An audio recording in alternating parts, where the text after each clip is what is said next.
eu posso dizer para você que, olha, de 100% aí do pessoal que fala sobre Bitcoin, talvez aí 1%, vamos colocar 10 aí, né, para ser, saberia explicar a introdução do white paper do Bitcoin. E é aqui que nós temos que começar, porque depois nós vamos ver o vínculo disso com a tokenização RWA, que é o objeto aqui de análise, cotejada, né, com a resolução 88 da CVM. Então vamos começar por aqui. Vai ser um pouco teórico, mas o nosso objetivo é, como eu falei, passar aqui um mini curso aí sobre tokenização RWA. Então o que é dito aqui na introdução? Estou usando aqui a versão já traduzida. O comércio na internet tem dependido quase exclusivamente de instituições financeiras que servem como terceiros confiáveis para processar pagamentos eletrônicos. Então veja que aqui nós já temos que destacar o que? Processar pagamentos eletrônicos. Isso é muito importante. Tá? Enquanto o sistema funciona bem para a maioria das operações, ainda sofre com as deficiências inerentes ao modelo baseado na confiança. Então aqui nós temos uma afirmação que dá a entender o quê? Nós estamos falando já sobre comércio da internet, comércio eletrônico. Estamos reconhecendo aqui que o comércio na internet depende quase exclusivamente de instituições financeiras que servem para alguma coisa.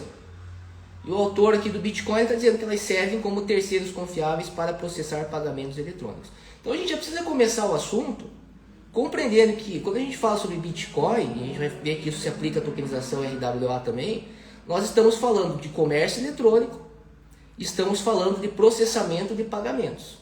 E estamos falando aqui que hoje isso é feito por instituições financeiras. Ok? Bem, ele continua aqui dizendo o seguinte: enquanto o sistema funciona bem para a maioria das operações, ainda sofre com as deficiências inerentes ao modelo baseado na confiança.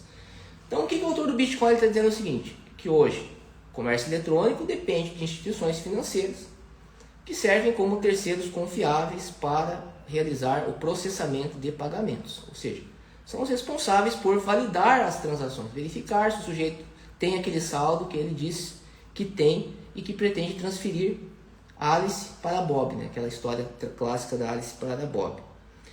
Ou seja, então ele está dizendo que essas empresas elas servem como terceiros confiáveis. Uma constatação. Daí eles chegam aqui a uma conclusão inicial que o sistema ele funciona bem para a maioria das operações. Ele não está dizendo que o sistema não funciona. Veja que é importante isso. Ele está dizendo que ele funciona bem para a maioria das operações, mas que esse sistema ainda sofre com as deficiências inerentes ao modelo baseado em confiança. Então aqui é importante a gente entender que o autor do Bitcoin está falando que o modelo funciona para a maioria das transações, mas que ele sofre, ele possui deficiências que são inerentes ao modelo baseado na confiança. E qual que é esse modelo? Certo? Então é importante a gente entender bem do que a gente está falando quando a gente está falando sobre Bitcoin, e a gente vai ver que a gente está falando sobre tokenização RWA, para que a gente saiba de fato do que a gente está falando. Então o que a gente tem que entender agora? Como que funciona esse modelo? E identificar quais são as deficiências que ele tem. Porque a partir do reconhecimento dessas deficiências que eu vou ter o quê? Uma proposta para resolver essas deficiências. Ele diz o seguinte: transações completamente não reversíveis não são possíveis, uma vez que as instituições financeiras não podem evitar a mediação de conflitos. Isso é interessante. Transações, o que ele quer dizer com transações completamente não reversíveis não são possíveis, uma vez que as instituições financeiras não podem evitar a mediação de conflito? Qual que é a relevância disso? Vamos continuar. O custo da mediação aumenta os custos de transação. Olha que legal. Ele estabelece uma relação aqui entre custos da mediação, que é realizada pelas instituições financeiras, e está falando que esses custos de mediação aumentam os custos de transação. O que isso está conectado, por exemplo, com as transações não reversíveis? Já vamos observar. O que limita o tamanho mínimo prático da transação e elimina a possibilidade de pequenas transações ocasionais. E há um custo mais amplo na perda da capacidade de fazer pagamentos não reversíveis para serviços não reversíveis. Esse é um ponto que eu tenho dúvidas, né, se hoje muitos bitcoiners estão aí saberiam explicar. Tá? Por quê? Para que você entenda isso, você precisa entender de questões relacionadas à teoria econômica, especialmente a teoria dos custos de transação. Você precisa entender algo que está relacionado à teoria jurídica, que é estudado especificamente por uma escola chamada análise econômica do direito, e posteriormente você vai ter que entender de tecnologia para ver como que o Bitcoin propõe a resolver esse problema. Mas vamos entender o que ele está falando aqui. O que ele está falando aqui é algo que no âmbito do direito é muito discutido. Se você é do âmbito jurídico, você já discutiu isso, talvez você só não esteja ligando o nome à pessoa, certo? Que é basicamente a ideia do adimplemento contratual, certo? O que nós estudamos na faculdade, né? Nós estudamos que hoje você tem uma série de teorias, né?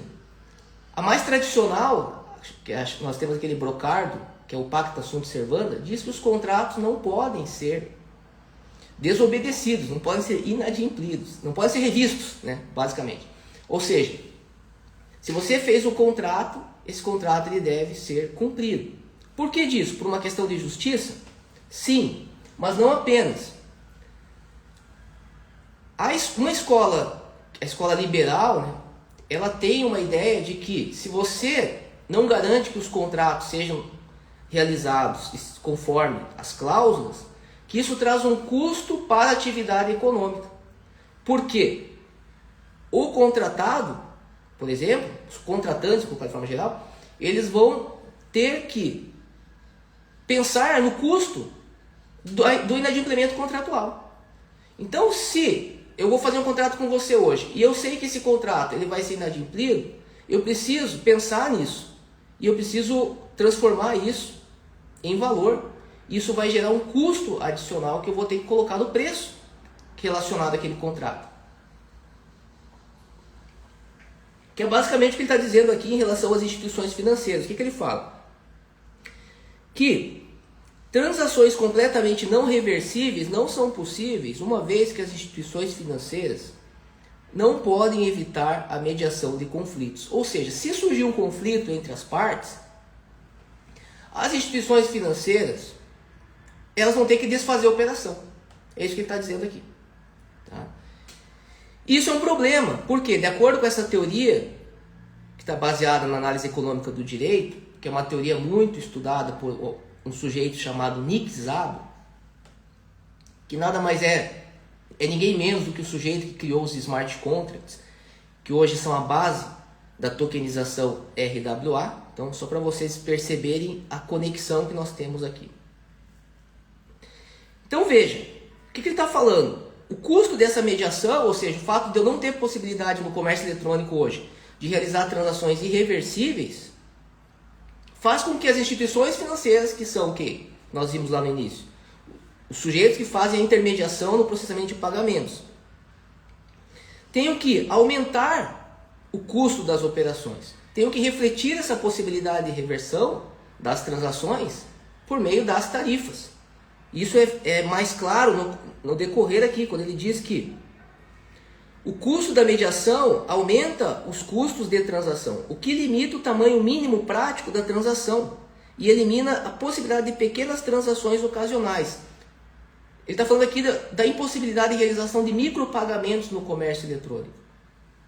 De uma forma mais detalhada, o que ele está dizendo é o seguinte: como as transações são reversíveis, porque as instituições financeiras não podem fazer a mediação, evitar os conflitos, elas vão ter que aumentar o custo dessa operação. Esse mero aumento no custo da operação, derivado da possibilidade de reversão da transação, por si só já elimina micropagamentos no comércio eletrônico. E aí, se você conhece o trabalho do Nick Szabo, outros artigos que ele escreveu, você vai perceber que ele tem como um dos seus principais objetivos criar uma forma de proporcionar micropagamentos no comércio eletrônico. Por isso que eu digo que ele certamente, ou ele é o autor do Bitcoin, ou o Satoshi Nakamoto plagiou ele, certo? Mas o fato é que quem conhece a fundo os trabalhos do Nick Szabo, dificilmente tem dúvida dele ser o criador do Bitcoin. Mas tudo bem, isso é polêmico, eu sei. Mas eu estou justificando para vocês aqui porque que eu acredito nisso. Então veja, basicamente é isso, né? O custo da mediação aumenta os custos de transação, o que limita o tamanho mínimo prático da transação e elimina a possibilidade de pequenas transações ocasionais e é um custo mais amplo na perda da capacidade de fazer pagamentos não reversíveis para serviços não reversíveis. Com a possibilidade de reversão, a necessidade de confiança se espalha. Opa! Olha que interessante aqui, vamos parar um pouco. Primeiro você deve estar surpreso, né? Porque eu duvido, olha, eu acompanho a comunidade cripto já há muitos anos. Nunca vi ninguém falando sobre isso. Se falasse tudo sobre Bitcoin, que Bitcoin foi criado para tudo quanto é coisa, mas eu nunca vi ninguém discutindo isso. Isso aqui está na introdução do white paper do Bitcoin.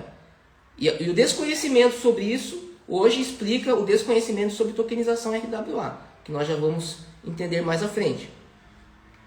Então veja, eu tenho basicamente uma discussão simples sobre comércio eletrônico, processamento de pagamentos no comércio eletrônico, sobre custos de transação no comércio eletrônico, que é aquilo que interessa efetivamente ao autor. É disso que se trata quando a gente fala dessas tecnologias. A gente está procurando uma forma de fazer com que os custos de transação no comércio eletrônico sejam menores do que são hoje. Isso já está no próprio Bitcoin, veja. E aí o que ele diz? O problema está na reversibilidade das transações. Ou seja, esse é o problema fundamental. O problema da revisão contratual. Para quem é liberal como Nick Szabo, isso é um problema seríssimo, um problema econômico seríssimo que precisa ser resolvido. Ele está dizendo aqui por que disso. E o que ele diz? Ele fala assim, como eu tenho custo, então, de reversibilidade, a necessidade de confiança se espalha. Por quê? Porque agora quando eu vou contratar, ou a instituição financeira ela vai habilitar alguém para vir a processar pagamentos dessa pessoa, ela vai ter que fazer toda uma análise para se garantir ao máximo de que aquelas transações não venham a ser reversíveis, porque ela não quer custo. E ela vai ter que precificar esse custo na tarifa. Então isso é toda uma série de problemas que nós temos que impede o comércio eletrônico de se expandir, né? E aí veja, ele continua aqui na introdução. Comerciantes devem ser cautelosos com os seus clientes, incomodando-os para obter mais informações do que seria de outra forma necessária. Uma certa percentagem de fraude é aceita como inevitável. Estes custos e incertezas de pagamento podem ser evitados ao vivo usando moeda física, usando dinheiro em espécie. Então o que ele está falando aqui é importante também. Se eu usar dinheiro em espécie, eu não tenho esse problema. Ótimo, isso é importante. Presta atenção nisso. Se eu não estiver no âmbito digital e estiver usando dinheiro em espécie, eu não tenho nenhum desses problemas que nós acabamos de ver aqui. Mas, se eu estiver no âmbito digital, eu tenho esse problema. O que eu tenho que fazer então? Já adiantando para vocês aqui. Eu tenho que criar alguma forma de moeda e um sistema que basicamente leve ao âmbito digital aquilo que acontece ao vivo, aquilo que acontece quando eu não estou no ambiente digital. Então essa é a ideia do Bitcoin. O Bitcoin ele quer ser exatamente no âmbito digital aquilo que é a moeda no âmbito físico. Isso é chave para você entender uma série. Claro que é chave, porque aqui nós temos o problema. A tecnologia depois ela vai ser o meio para resolver. Certo? Então tem uma série de características que o Bitcoin possui, que as pessoas não entendem para que serve. Na verdade é para fazer, se for para sintetizar para vocês, fazer com que transações no âmbito digital aconteçam da mesma forma que dinheiro em espécie. Isso é chave. Então ele fala aqui, esses custos e incertezas de pagamento podem ser evitados ao vivo usando moeda física, mas não existe nenhum mecanismo para fazer pagamentos ao longo de um canal de comunicação sem uma parte confiável. Então veja, qual que é a preocupação aqui? Eliminar as incertezas de pagamento. Ele fala, estes custos e incertezas de pagamento podem ser evitados ao vivo usando moeda física. A preocupação dele é com essa possibilidade de reversibilidade das transações. Essa que é a preocupação do Nick Szabo. Por isso que ele criou os smart contracts, e quem conhece um pouco de smart contracts sabe. Para que servem os smart contracts? Não é para evitar a reversibilidade das transações? Não é essa a ideia? Agora vocês estão entendendo o porquê dessa ideia. Por causa que a revisão contratual traz custos de transação. E o nosso objetivo o objetivo do Nick Szabo é evitar esses custos de transação no comércio eletrônico. Só que para isso ele vai ter que desenvolver uma tecnologia, porque a tecnologia hoje não permite isso. E aqui então, para finalizar essa parte, ele vai dizer que o que é necessário é um sistema de pagamento eletrônico baseado em prova criptográfica em vez de confiança, permitindo a quaisquer duas partes dispostas a transacionar diretamente uma com a outra, sem a necessidade de um terceiro confiável. Transações que são computacionalmente impraticáveis de reverter protegeriam os vendedores de fraudes, e mecanismos rotineiros de disputa poderiam ser facilmente implementados para proteger os compradores. Então, veja que o objetivo nada mais é do que criar um sistema de pagamentos onde as transações no comércio eletrônico ocorram da mesma forma como elas ocorreriam se fossem por meio de moeda em espécie. Esse é o objetivo do Bitcoin. Se o Bitcoin não conseguir fazer isso, ele não serve para nada. Se você quer utilizar a tecnologia que foi trazida pelo Bitcoin para fazer algo diferente disso, você deve se certificar que você sabe muito bem o que você está fazendo. Porque não é o objetivo do desenvolvedor da tecnologia. Então você pode buscar outras ferramentas para outras situações. O objetivo aqui dessa tecnologia é realizar transações diretamente entre as partes no comércio eletrônico, como se elas estivessem realizando isso por meio de dinheiro em espécie. Ah, mas eu sou contra a realização de dinheiro em espécie. Então você é contra essa tecnologia. Simples. O que não dá é para a gente tentar utilizar uma tecnologia que é feita para uma coisa e querer adaptar ela para uma outra coisa que é totalmente diferente. Ah, Fernando, tem outros pontos que é possível discutir. Podemos discutir outras questões relativas da pseudonimização, o fato de que na blockchain você tem um registro público e global das transações que pode trazer transparência, mas isso nós precisamos ir com calma. Primeiro precisamos entender o porquê que o negócio foi criado. Então é isso.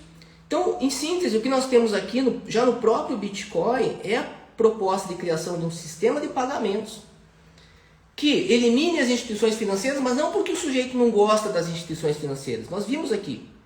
Ele está falando o quê? Vamos voltar. Né? Importante. Ele está falando o seguinte, que o comércio da internet depende exclusivamente de instituições financeiras que servem como terceiros confiáveis para processar pagamentos eletrônicos. Ele fala que esse sistema funciona bem para a maioria das operações. Certo? Ele está reconhecendo que as instituições financeiras são terceiros de confiança para processar pagamentos e está falando que para a maioria das operações dá certo isso. Só que ele diz que esse sistema sofre com deficiências inerentes ao modelo baseado na confiança. E aí ele segue dizendo quais são essas deficiências. Transações completamente irreversíveis não são possíveis, uma vez que as instituições financeiras não podem evitar a mediação de conflitos.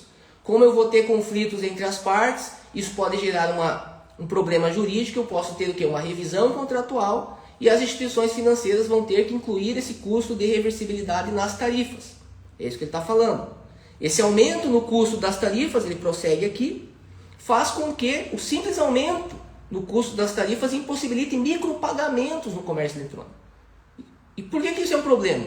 Porque o Nick Szabo quer possibilitar micropagamentos no comércio eletrônico, para que o comércio eletrônico possa ser mais inclusivo. Esse é o objetivo dele. Então, em síntese é isso, né? Nós já falamos lá no início, estamos apenas revisando essa capacidade aqui. E aqui ele deixa bem claro isso, que é um custo mais amplo na perda da capacidade de fazer pagamentos não reversíveis para serviços não reversíveis. Em síntese, é a velha ideia liberal de que contratos não podem ser revistos. Como hoje no comércio eletrônico eu tenho um terceiro mediano, que são as instituições financeiras, que não podem evitar conflitos entre os contratantes, a instituição financeira tem que criar um custo nas transações, aumentar esse custo.